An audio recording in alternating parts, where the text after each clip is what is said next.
வணக்கம் மக்களே. ஏன் தூக்குறாங்க, எதுக்கு தூக்குறாங்கன்னு தெரியல. ஆனா ஒரு இளம் வீரரை பிளேயிங் 11ல இருந்து தூக்க ரோஹித் சர்மா முடிவு பண்ணிருக்காராம். அத பத்தி தான் இந்த வீடியோல பார்க்க போறோம். பார்டர் கவாஸ்கர் தொடர் இறுதி கட்டத்தை நோக்கி வேகமா நகர்ந்துட்டு இருக்கு. மூணாவது தொடர் முடிவடைஞ்சிருக்க கூடிய நிலையில ரெண்டு அணிகளும் ஒரு போட்டியில வின் பண்ணி சமநிலை வகிச்சிட்டு வராங்க. மூன்றாவது தொடர் டிரால முடிவடைஞ்சிருக்கு. இப்போ எந்த அணி நாலாவது தொடரை வின் பண்ணி அஞ்சாவது தொடரை டிரா பண்றாங்களோ அந்த அணி தொடரை கைப்பற்றுவாங்க. இந்தியாவுக்கு இந்த ரெண்டு தொடர் மட்டும் தான் பாக்கி இருக்கு. அதனால இதுல வின் பண்ணாதான் வேர்ல்டு டெஸ்ட் சாம்பியன்ஷிப் ஃபைனலுக்கு போக முடியும். ஆனா ஆஸ்திரேலியாவுக்கு அப்படி இல்ல. அடுத்து ஸ்ரீலங்காவோட ரெண்டு தொடர் இருக்கு. எப்படியும் ஆஸ்திரேலியா ஃபைனல் போக 80% வாய்ப்பு இருக்கு. ஆஸ்திரேலியா கூட போக போறது சவுத் ஆப்பிரிக்காவா இல்ல இந்தியாவா அப்படின்றது இந்த ரெண்டு அணிகளும் அடுத்து ஆட போற தொடரை பொறுத்துதான் இருக்கு. இப்போ ஆஸ்திரேலியா மற்றும் இந்தியாவுக்கு இடையேயான நாலாவது டெஸ்ட் தொடர் பாக்ஸிங் டே டெஸ்ட் தொடரா கிறிஸ்துமஸ்க்கு அடுத்த நாள் நடக்க போகுது. இந்த தொடர் மெல்பர்ன் நகர்ல நடக்குது. இந்த கிரவுண்ட் மற்றும் அடுத்து நடக்க போற சிட்னி கிரவுண்ட் ரெண்டுமே பாத்தீங்கன்னா கொஞ்சம் ஸ்பின்னுக்கு ஃபேவரா இருக்கும் அப்படின்றதுனால ரெண்டு ஸ்பின்னர்களை உள்ள கொண்டு வர போறாங்களாம். அதனால ஆல்ரெடி ஜடேஜா உள்ள இருக்காரு. இப்போ வாஷிங்டன் சுந்தர் உள்ள வர போறாரு.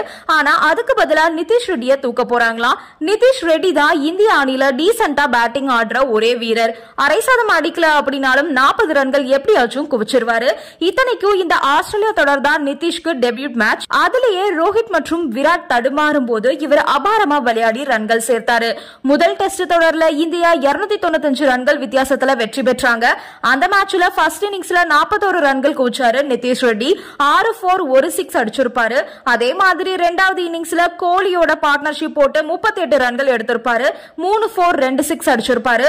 ஒரு ஓடிஐ மேட்ச்ல ஆடுற மாதிரி தான் ஆடி இருப்பாரு நிதிஷ். ஏன்னா 59 பந்துகள்ல 41 ரன்கள், 27 பந்துகள்ல 38 ரன்கள் அடிச்சிருப்பாரு. அதே மாதிரி பவுலிங்லயும் விக்கெட் பெருசா கைப்பற்றல அப்படின்னாலும் ரன்களை கம்மியா தான் விட்டு கொடுத்தாரு. ரெண்டாவது தொடர்ல ஆஸ்திரேலியா 10 விக்கெட் வித்தியாசத்துல வின் பண்ணாங்க. அந்த தொடர்லயும் 54 பந்துகள்ல 42 ரன்கள் குவிச்சாரு நிதிஷ். ரெண்டாவது இன்னிங்ஸ்ல 47 பந்துகளுக்கு 42 ரன்கள் குவிச்சாரு. இவருக்கு இந்த 40 ராசியான தெரியல. இருந்தாலும் கோலி ரோஹித்லாம் ஒற்றை ரன்கள்ல அவுட் ஆகும் போது நிதிஷ் ஒரு டெபியூ பிளேயரா இருந்து டீசென்டாவே பிளே பண்ணிருக்காரு. மூணாவது டெஸ்ட்ல தான் நிதிஷ் சொதப்பிட்டாரு. அவர் மட்டும் இல்ல, டாப் ஆர்டர்ல இருந்த எல்லாருமே தான் சொதப்பினாங்க.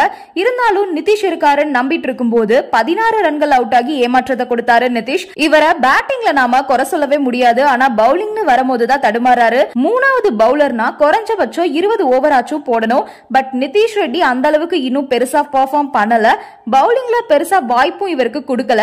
ஆகாஷ் தீப் உள்ள வந்தா ரெண்டு ஸ்பின்னர்களை உள்ள கொண்டு வர முடியாது. அதனால இப்போ நிதிஷ் ரெட்டிய பிளேயிங் 11ல இருந்து தூக்கலான்னு பிளான் பண்ணிருக்காரா ரோஹித்.